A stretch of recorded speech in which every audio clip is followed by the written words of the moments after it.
नमस्कार दोस्तों, आप देख रहे हैं स्टॉक मार्केट एसटीवी और आज हम बात करेंगे बाटा इंडिया लिमिटेड के बारे में पूरी डिटेल्ड फंडामेंटल और टेक्निकल एनालिसिस के साथ, बिल्कुल क्रम में और सभी महत्वपूर्ण नंबर्स के साथ। बाटा इंडिया लिमिटेड भारत की एक प्रमुख फुटवेयर कंपनी है जिसकी स्थापना 1931 में हुई थी। ये कंपनी जूते, सैंडल, चप्पल और एक्सेसरीज का निर्माण और रिटेल बिक्री करती है। पूरे भारत में इसके 1800 से अधिक स्टोर हैं और ये मल्टी ब्रांड आउटलेट्स व ई कॉमर्स प्लेटफॉर्म के माध्यम से भी अपने उत्पाद बेचती है। कंपनी की लगभग 50% हिस्सेदारी इसकी ग्लोबल पेरेंट बाटा कॉरपोरेशन के पास है। बाटा इंडिया एक मजबूत ब्रांड पहचान, व्यापक रिटेल नेटवर्क और स्थिर वित्तीय प्रदर्शन के लिए जानी जाती है। सबसे पहले करंट मार्केट डेटा की बात करें तो स्टॉक लगभग 797.50 रुपीस के आसपास ट्रेड कर रहा है।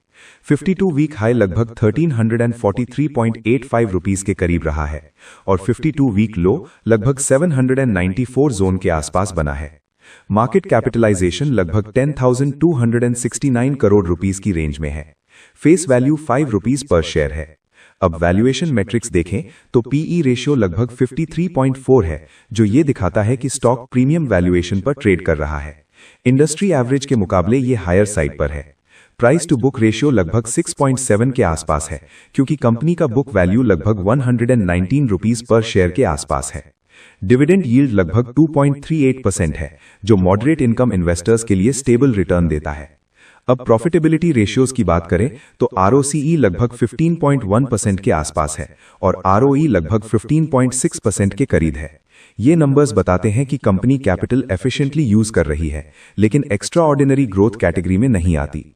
ऑपरेटिंग प्रॉफिट मार्जिन लगभग 22% के आसपास है, जो फुटवेयर रिटेल बिजनेस के हिसाब से हेल्दी माना जाता है।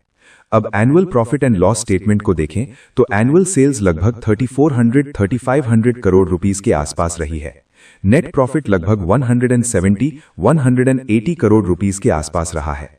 पिछले कुछ सालों में सेल्स ग्रोथ मॉडरेट रही है, हाई डबल डिजिट ग्रोथ नहीं दिखी। नेट प्रॉफिट में भी स्टेबिलिटी है, लेकिन स्ट्रॉन्ग एक्सेलरेशन नहीं है। ईपीएस ट्रेलिंग 12 मंथ्स बेसिस पर लगभग 13-14 रुपीस की रेंज में रहा है। क्वार्टरली नंबर्स देखें तो रेवेन्यू हर क्वार्टर लगभग 850-950 करोड़ रुपीस के बीच फ्लक्चुएट करता रहा है। क्वार्टरली नेट प्रॉफिट लगभग 50 करोड़ रुपीस से 70 करोड़ रुपीस की रेंज में रहा है। फेस्टिव क्वार्टर में बेटर परफॉर्मेंस और लीन क्वार्टर्स में प्रेशर देखने को मिला है। मार्जिन स्टेबल हैं, लेकिन रॉ मटेरियल कॉस्ट और डिमांड एनवायरनमेंट का असर दिखाई देता है। अब बैलेंस शीट पर आते हैं। इक्विटी कैपिटल लगभग 64 करोड़ रुपीस के आसपास है। रिजर्व्स 1400 करोड़ रुपीस से अधिक हैं। डेट लेवल बहुत हाई नहीं है। बैलेंस शीट रिलेटिवली कंफर्टेबल है। डेट टू इक्विटी रेशियो लो है, जिससे फाइनेंशियल रिस्क कम माना जा सकता है।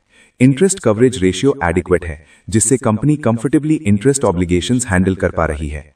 Cash flow from operations positive रहा है, जो बिजनेस सस्टेनेबिलिटी का संकेत देता है। शेयर होल्डिंग पैटर्न देखें तो प्रोमोटर होल्डिंग लगभग 50% के आसपास स्टेबल है। एफआईआई 6% और डीआईआई की लगभग 29% होल्डिंग है। पब्लिक होल्डिंग लगभग 14% के आसपास है। प्रोमोटर होल्डिंग में कोई मेजर डिक्लाइन नहीं दिखता, जो लॉन्ग टर्म कॉन्फिडेंस को दर्शाता है। अब फंडामेंटल कंडीशन को समराइज करें तो कंपनी ब्रांड स्ट्रांग है, प्रॉफिटेबिलिटी स्टेबल है, डेट मैनेजेबल है, लेकिन वैल्यूएशन प्रीमियम है और ग्रोथ मॉडरेट है। इसलिए फंडामेंटली ये स्टेबल मैच्योर बिजनेस कैटेगरी में आता है, हाई ग्रोथ एग्रेसिव कैटेगरी में नहीं। अब टेक्निकल एनालिसिस पर आते हैं। डेली टाइम फ्रेम पर देखें तो price short term moving averages जैसे 20 डीएमए और 50 डीएमए के आसपास या नीचे ट्रेड करता हुआ दिखाई देता है। आरएसआई डेली चार्ट पर लगभग 29 से 30 जोन में है, जो वीक मोमेंटम दर्शाता है। एमएसीडी नेगेटिव टेरिटरी में है, जो बेयरिश बायस दिखाता है। स्ट्रक्चर लोअर हाइज और लोअर लोज का पैटर्न बना चुका है, जिससे शॉर्ट टर्म ट्रेंड वीक माना जाएगा। इमीडिएट डेली सपोर्ट लगभग 780 से 800 रुपीस जोन में है। अगर यह जोन डिसाइसिवली टूटता है तो अगला सपोर्ट लगभग 750 रुपीस के आसपास आ सकता है। इमीडिएट रेजिस्टेंस लगभग 820 से 840 रुपीस जोन में है। उसके ऊपर 900 रुपीस एक इंपॉर्टेंट रेजिस्टेंस लेवल रहेगा, जहां प्रीवियस ब्रेकडाउन हुआ था। अब वीकली टाइम फ्रेम देखें तो स्टॉक अपने 100 वीक और 200 वीक मूविंग एवरेजेस के आसपास स्ट्रगल करता हुआ दिखाई देता है। वीकली आरएसआई लगभग 2021 जोन में है, जो वीकनेस दर्शाता है। वीकली चार्ट पर broader structure sideways to bearish है, जब तक स्टॉक 1000 से 1050 रुपीस के ऊपर सस्टेन नहीं करता। अब Fibonacci retracement levels historical swing high लगभग 1282 रुपीस और स्विंग लो लगभग 794 रुपीस के आधार पर देखें तो 38.2% रिट्रेसमेंट लगभग 983 रुपीस आता है। 50% रिट्रेसमेंट लगभग 1040 रुपीस के आसपास बनता है। 61.8% रिट्रेसमेंट लगभग 1100 रुपीस के आसपास आता है। इसका मतलब यह है कि 1040 से 1100 rupees zone strong resistance supply zone रहेगा जब तक स्ट्रॉन्ग वॉल्यूम ब्रेकआउट न हो। डाउन साइड में 780 प्राइमरी सपोर्ट है, उसके नीचे 750 और फिर 700 साइकोलॉजिकल सपोर्ट जोन रहेगा। अब फाइनल ओपिनियन की बात करें, जो इन्वेस्टर्स लॉन्ग टर्म के लिए देख रहे हैं उनके लिए कंपनी फंडामेंटली स्टेबल है, लेकिन वैल्यूएशन हाई है और ग्रोथ मॉडरेट है। इसलिए अग्रेसिव लंप सम एंट्री की जगह स्टैगर्ड बाइंग या करेक्शन पर अक्यूमुलेशन स्ट्रैटेजी बेहतर हो सकती है, खासकर 750-780 रुपीस जोन के आसपास स्ट्रॉन्ग रिवर्सल कंफर्मेशन के साथ। जो शॉर्ट टर्म ट्रेडर्स हैं उनके लिए 820-840 रुपीस के ऊपर स्ट्रॉन्ग ब्रेकआउट और वॉल्यूम कंफर्मेशन के बिना फ्रेश लॉन्ग पोजीशन रिस्की हो सकती है।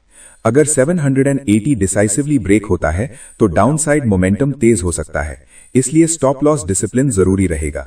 जो ऑलरेडी इन्वेस्टेड हैं, अगर लॉन्ग टर्म व्यू है तो पैनिक एग्जिट की जरूरत नहीं है जब तक वीकली स्ट्रक्चर मेजर ब्रेकडाउन न दे। लेकिन अगर 750 रुपीस के नीचे वीकली क्लोज आता है तो पोर्टफोलियो रिव्यू करना समझदारी होगी। शॉर्ट टर्म होल्डर्स को स्ट्रिक्ट स्टॉप लॉस मेंटेन करना चाहिए।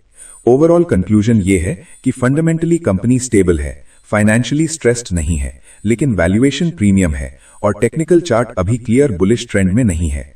स्ट्रॉन्ग ब्रेकआउट या डीप करेक्शन, दोनों में से किसी एक के बाद बेहतर रिस्क रिवॉर्ड मिलेगा। दोस्तों, इस वीडियो में दी गई सभी जानकारी केवल एजुकेशनल और रिसर्च पर्पस के लिए है। ये किसी भी प्रकार की निवेश सलाह, खरीदने या बेचने की सिफारिश नहीं है। शेयर बाजार में निवेश जोखिमों के अधीन होता है, इसीलिए किसी भी इन्वेस्टमेंट डिसीजन लेने से पहले अपनी खुद की रिसर्च करें और अपने वित्तीय सलाहकार से परामर्श अवश्य करें।